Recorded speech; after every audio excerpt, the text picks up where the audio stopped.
Okay, not far from Carson City, due south, is a little town called Genoa. And it's maybe about 15-20 miles away. But the reason why it's important is because it's one of the oldest settlements in the area. Actually older than Carson City.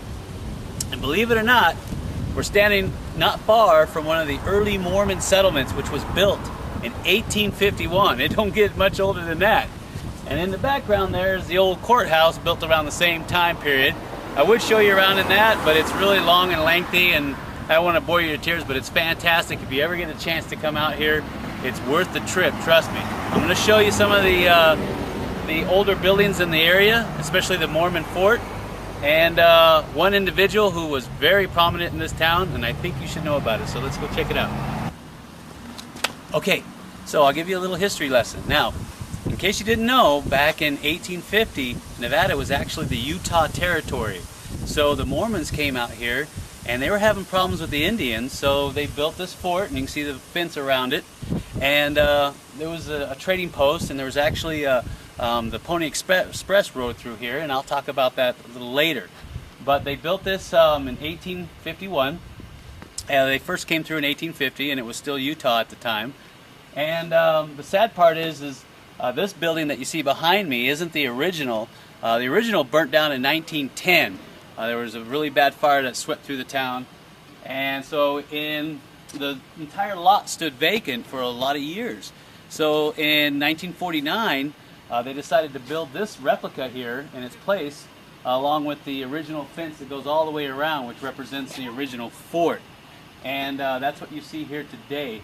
But some of the older buildings on the backside here, like the courthouse and some of these hotels, they're still original from the 1850s, which is fantastic. They're in great shape. So that's the original fort, or the old fort I should say, and I'm going to tell you about a man here in a minute, right over here, so let's go. Okay, this is who I wanted you to see. John Snowshoe Thompson, or Snowshoe Thompson as they used to call him.